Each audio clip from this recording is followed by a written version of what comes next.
સંત શ્રી શ્યામબાપુના આશીર્વચનમાંથી વિષય હું, આત્મા અને ઉત્પત્તિ. પ્રકરણ હું કોણ છું તેમાં જીવનનું અંતિમ લક્ષ્ય. ભાગ 67. આખી દુનિયામાંથી જે ગણ્યા ગાંઠિયા પાવરફુલ માણસો છે તે વિકાસનો દોર પોતાના હાથમાં લઈ લે છે. તે મહારથીઓ પોતાની રીતે પોતાનો સ્વાર્થ સધાય તે મુજબ વિકાસ કરાવે છે અને તેમાં બાકીના બધા લોકો, કરોડો માણસો તેની પાછળ વિકાસનો હિસ્સો બનતા રહે છે.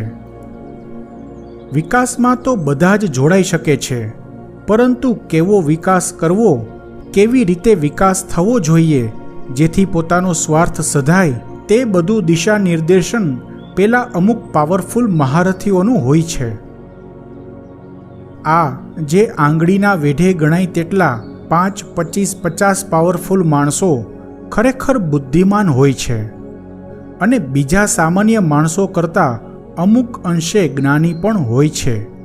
આ જ્ઞાન એટલે ભૌતિક જ્ઞાન, એટલે કે તે આત્મજ્ઞાની જ હોય, પરંતુ તેનું આત્મજ્ઞાન ભૌતિક જગત તરફી હોય, એટલે તે બધા ભૌતિક જ્ઞાની કહેવાય.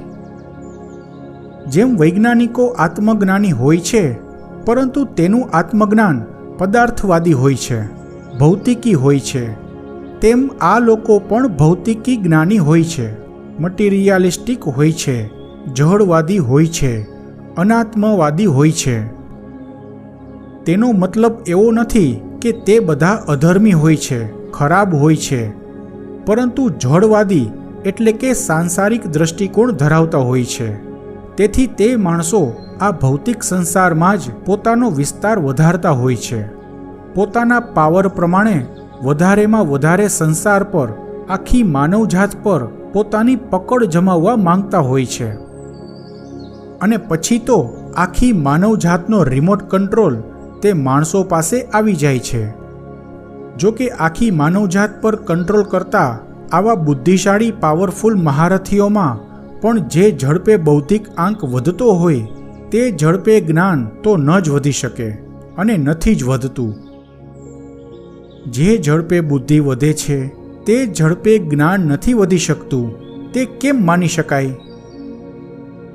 જેમ કે છેલ્લા 50-60 વર્ષ થયા કોઈ મૂળભૂત આવિષ્કાર નથી થયો. સંશોધનો ઘણા થયા છે અને થતા જ રહે છે, પરંતુ જેને પાયાની શોધ કહી શકાય, ક્રાંતિકારી શોધ કહી શકાય તેવા આવિષ્કારો નથી થયા. અહીં કોમ્પ્યુટર, મોબાઈલ, ઇન્ટરનેટ વગેરે શોધો તો થઈ છે, એવા પ્રશ્નો ન કરતા, કારણ કે તે બધાની પાછળ રહેલા સિદ્ધાંતો, તે બધાની અંદર રહેલા કોમ્પોનન્ટ વગેરે તો 50-60 વર્ષો પહેલાંની થયેલી શોધોનું પરિણામ છે. તે બધી પાયાની મૂળભૂત શોધ કહેવાય. મોબાઈલ, કોમ્પ્યુટર વગેરેને બુનિયાદી શોધ ન કહેવાય. આવી અડધી સદી, 1 સદી પહેલાં થયેલી બુનિયાદી શોધો પછી જેમ જેમ ટેકનોલોજીનો વિકાસ થતો ગયો તેમ તેમ તેમાં સંશોધનો થતા ગયા, નવીનીકરણ થતા ગયા, મોડિફિકેશન થતા ગયા, પરંતુ આવિષ્કારો અટકી ગયા. પહેલાં કેલ્ક્યુલેટર બન્યા, પછી તેમાંથી કોમ્પ્યુટર વગેરે બનતા ગયા અને વધુ ને વધુ નાના પણ થતા ગયા.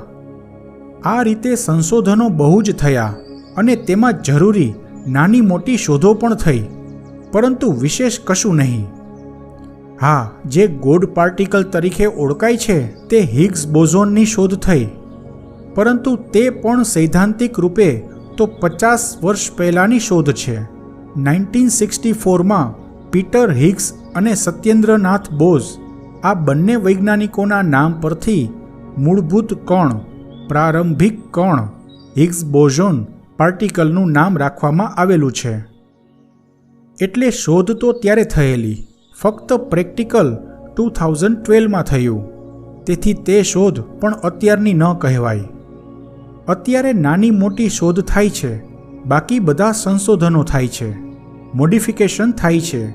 જે પ્રાયોગિક હતું તે વ્યવહારિક બને છે, પરંતુ નવા આવિષ્કારો નથી થતા. તે સાબિત કરે છે કે માણસમાં બૌદ્ધિક વિકાસ થાય છે, પરંતુ આત્મજ્ઞાનમાં કોઈ વધારો નથી થતો. 50-60 વર્ષ પહેલાં કરતાં તેના કરતાં અનેક ગણા આધુનિક ઉપકરણો અત્યારે વિકસિત થયા છે. કમ્પ્યુટરો, સુપર કમ્પ્યુટરો, AI મશીનો વગેરે અનેક અદ્યતન ટેકનોલોજી અત્યારે વૈજ્ઞાનિકોને મદદરૂપ થઈ રહી છે. તે બધો વિકાસ છે.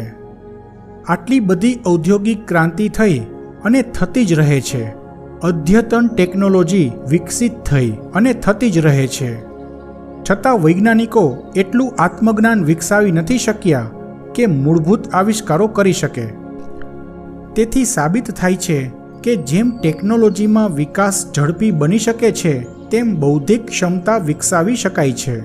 પરંતુ આ ટેકનોલોજીના વિકાસથી કે બૌદ્ધિક વિકાસથી આત્મજ્ઞાનમાં કોઈ જાતનો વિકાસ ન થઈ શકે. 100 વર્ષ પહેલાં જ્યારે આધુનિક ઉપકરણો ન હતા, જ્યારે ટેકનોલોજીનો અભાવ હતો, ત્યારે વૈજ્ઞાનિકોએ અણુ પરમાણુની શોધ કરી હતી. અણુ પરમાણુઓને બાંધી રાખનાર 4 બુનિયાદી તાકાત ફંડામેન્ટલ ફોર્સની શોધ કરી હતી. તે 4 ફંડામેન્ટલ ફોર્સમાંનો એક ફોર્સ ઇલેક્ટ્રોમેગ્નેટિક ફોર્સ છે. અને પછી તેમાંથી ઇલેક્ટ્રિસિટીની શોધ થઈ. તે વીજળીને ઘેર ઘેર પહોંચતી કરી. આ વીજળીમાંથી વીજાણુ યંત્રો એટલે કે ઇલેક્ટ્રિસિટીમાંથી ઇલેક્ટ્રોનિક્સની શોધ થઈ. બસ પછી આ ઇલેક્ટ્રોનિક્સમાં એવા તો જબરદસ્ત સંશોધનો થયા, ઝંઝાવાતી શોધો થઈ અને ટેકનોલોજીના વિકાસની આંધી આવી. આ આંધીમાં અંતરથી આવતું આત્મજ્ઞાન ઉડી ગયું. આજે આટલી બધી ટેકનોલોજી હોવા છતાં બાકી બચેલા 3 ફંડામેન્ટલ ફોર્સમાંથી એક પણ ફોર્સમાં માણસ ફેરફાર નથી કરી શકતો. નથી એવા કોઈ સિદ્ધાંતો બનાવી શકતો, કારણ કે એ પ્રકારનું જ્ઞાન પ્રાપ્ત નથી કરી શકતો. ફક્ત ઇલેક્ટ્રોનિક ક્ષેત્રે અને તેની આસપાસ ઇલેક્ટ્રોનિક્સને કેન્દ્રમાં રાખીને તેને લગતી ટેકનોલોજી વિકસાવ્યા કરે છે. સારું કે ખરાબ પરિણામની પરવા કર્યા વગર બસ પોતાના સ્વાર્થ ખાતર વિકસાવ્યા કરે છે. વિવેક બુદ્ધિ વાપર્યા વગર ઇલેક્ટ્રોનિક્સની ચાવીથી ટેકનોલોજીના તાળા ખોલ્યા કરે છે. પહેલી કહેવતની જેમ વાંદરાને નિસરણી મળી ગઈ હોય અને તેના પર બેફામ ઉછળકૂદ કર્યા કરે, તેમ અત્યારના બુદ્ધિશાળીઓ વૈજ્ઞાનિકો બૌદ્ધિક રીતે ટેકનોલોજીનો ખતરનાક ઝડપે વિકાસ કર્યા કરે છે અને બેફામ ખતરનાક ઉપયોગ પણ કર્યા કરે છે. ખબર છે ટેકનોલોજીનો આ રીતે ઉપયોગ કરવાથી ભવિષ્ય પર સંકટ તોડાઈ રહ્યું છે, છતાં વૈશ્વિક સ્તર પર સારા નરસા ઉપયોગો થતા જ રહે છે. તમને એમ થશે કે બાપુ ટેકનોલોજીને વિકાસને કેમ વખોડે છે? આધ્યાત્મ પછી બીજા નંબરે મારો પ્રિય વિષય હોય તો તે ભૌતિક વિજ્ઞાન છે, સાયન્સ અને ટેકનોલોજી છે. સાયન્સ અને ટેકનોલોજી સંપૂર્ણપણે ભૌતિક હોય છે, સાંસારિક હોય છે, અને આધ્યાત્મ અલૌકિક હોય છે, પારલૌકિક હોય છે. બંને સામસામા અંતિમો હોય છે, વચ્ચે સંપૂર્ણ સંસાર સમાયેલો હોય છે. પરમાત્માએ, સર્જનહારે કે કુદરતે ભૌતિક વિજ્ઞાન, રાસાયણ વિજ્ઞાન વગેરે તમામ વિજ્ઞાનના નિયમો, સિદ્ધાંતો બનાવ્યા અને તેના આધારે સાયન્સ, ટેકનોલોજી, એન્જિનિયરિંગ વગેરેનો ઉપયોગ કરીને આ ભૌતિક દુનિયાનું, સૃષ્ટિનું કમાલનું સર્જન કર્યું છે. વૈજ્ઞાનિકો તે બધા નિયમો, સિદ્ધાંતોને શોધે છે અને તેના આધારે દુનિયાને, બ્રહ્માંડને સમજવાની કોશિશ કરે છે. સર્જનહારના આ સર્જનને સમજવાની કોશિશ કરે છે. જો વૈજ્ઞાનિકો જરાક નજર બીજી રીતે દોડાવે તો દુનિયાના સર્જનહારને પણ પામી શકે. બસ નજરભરનો ભેદ છે, દ્રષ્ટિ ભેદ છે. દ્રષ્ટિ ઉઠે છે તો સૃષ્ટિનું સર્જન દેખાય છે, મસ્તક ઝૂકે છે તો તે સર્જનહાર દેખાય છે. તો આ ભૌતિક સૃષ્ટિમાંથી સર્જનહાર તરફ આગળ વધવું હોય તો ભૌતિક વિજ્ઞાનનો હાથ પકડી શકાય. કારણ કે તમામ વિજ્ઞાનની શાખાઓ અંતે તો આધ્યાત્મ વિજ્ઞાનમાં જઈને પૂરી થશે. જેમ ગંગોત્રીથી ગંગાની યાત્રા શરૂ કરીએ તો અંતે ગંગા સાગર પહોંચી શકાય, તે રીતે ભૌતિક વિજ્ઞાનની કોઈ પણ શાખાઓ કે કોઈ પણ વિજ્ઞાન અંતે તો આધ્યાત્મ વિજ્ઞાન સુધી પહોંચે છે. એટલે કે ભૌતિક વિજ્ઞાન નામની ગંગોત્રીથી જ્ઞાન ગંગાની યાત્રા આધ્યાત્મ વિજ્ઞાન નામના ગંગા સાગર સુધી પહોંચતી હોય છે. જો કે આ પ્રવાસ સાહસવીરોનું કામ છે, કાંઠે બેસી આચમન કરનારાનું કામ નહીં. પરંતુ અત્યારનું ભૌતિક વિજ્ઞાન તે રીતે આગળ નથી વધતું. હવે આ ભૌતિક વિજ્ઞાનની જ્ઞાન ગંગા નથી રહી, આ ટેકનોલોજીનું સુનામી બની ગયું છે. એટલે જ તો અદ્યતન ટેકનોલોજીએ આત્મજ્ઞાનને ગુંગળાવી નાખ્યું છે. કારણ કે 500 વર્ષથી લઈને 20મી સદીના પૂર્વાર્ધ સુધીમાં જેટલી પાયાની શોધો થઈ છે, જેટલા ક્રાંતિકારી આવિષ્કારો થયા છે, તેટલા ઇતિહાસમાં ક્યારેય નથી થયા. અને તેના ફળ સ્વરૂપે ઈસવીસન 1960થી લઈને અત્યાર સુધીના વૈજ્ઞાનિકો, એન્જિનિયરો, ટેકનિશિયનો, ડોક્ટરો અદ્યતન ટેકનોલોજી વિકસાવી શક્યા છે. મેડિકલ લાઇનમાં જટિલ ઓપરેશનો શક્ય બન્યા છે. માણસો અવકાશ યાત્રા કરી શકે છે, ચંદ્ર પર જઈ શક્યા છે, દુનિયા મુઠ્ઠીમાં લઈને ફરી શકે છે. આ બધાની પાછળ આજથી 50-60 વર્ષ પહેલાંની 400-500 વર્ષ ચાલેલી વૈજ્ઞાનિક ક્રાંતિ કામ કરે છે. ત્યારે અદ્ભુત આવિષ્કારો થયા, અસંખ્ય આવિષ્કારો થઈ ગયા. એ 400-500 વર્ષ દરમિયાન ભરપૂર જ્ઞાનની ગંગા વહેતી રહી. તેનો લાભ અત્યારે આપણે ઉઠાવી રહ્યા છીએ. પરંતુ ત્યાર પછી સાવ સોંપો પડી ગયો, જ્ઞાનમાં દુકાળ પડી ગયો, મૂળભૂત આવિષ્કારોના નામ પર ચોકડી લાગતી ગઈ. એવું કેમ થયું? દ્રષ્ટિ ઉઠે છે તો સૃષ્ટિનું સર્જન દેખાય છે. મસ્તક ઝૂકે છે તો તે સર્જનહાર દેખાય છે. અર્થાત મનુષ્ય પાસે સૃષ્ટિને, સૃષ્ટિના સર્જનને કે તેના સર્જનહારને સમજવા કે પામવા માટે મહત્વના 2 સાધન હોય છે. એક વિજ્ઞાન અને બીજું કલા. પછી તો તેમાં ઘણું બધું ઉમેરાતું જતું હોય છે, પરંતુ મુખ્યત્વે સાયન્સ એન્ડ આર્ટ હોય છે. વિજ્ઞાન કુદરતને તલસ્પર્શી રીતે સમજવાની કોશિશ કરે છે, કુદરતના રહસ્યો ઉકેલવાની કોશિશ કરે છે. કલાને કુદરતના રહસ્યોથી કોઈ મતલબ નથી. કલાને તો કામણગારી કુદરતમાં ઓતપ્રોત થવું હોય છે.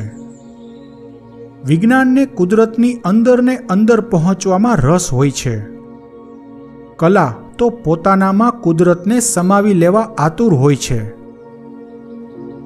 વિજ્ઞાન અને કલા બંનેની તાસીર તો વિપરીત હોય છે, પરંતુ બંનેમાં મેળવવાની અને પામવાની તીવ્રતા હોય છે. વિજ્ઞાન અને કલા બંનેને સૃષ્ટિનું સર્જન વિવિધ રીતે આકર્ષે છે.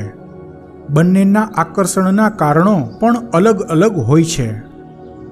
પરંતુ જો બંનેમાં એક તત્વ ઉમેરાઈ જાય તો સર્જનથી આગળ વધી સર્જનહાર સુધી પહોંચી જાય. તે તત્વ છે પ્રેમપૂર્ણ શરણાગતિ. વિજ્ઞાન હોય કે કલા અહંકારથી દ્રષ્ટિ ઊંચી રાખે છે તો સૃષ્ટિના સર્જન સુધી જ પહોંચી શકાય છે, પરંતુ અહોભાવથી મસ્તક નમાવીને તો સર્જનહાર સુધી પહોંચી શકાય છે. પ્રભુને પામવા માટે તમારી પાસે સાધન કોઈ પણ હોય, વિજ્ઞાન હોય, કલા હોય, ભક્તિ હોય કે સાધના હોય, પરંતુ સંપૂર્ણ પ્રેમપૂર્વકની શરણાગતિ વિના બધું નકામું. સર્જનથી સર્જનહાર સુધી પહોંચવાની જ વાત છે. આવતા અંકમાં પણ વિભાગ હું કોણ છું તેમાં જીવનનું અંતિમ લક્ષ્ય ચાલુ રહેશે.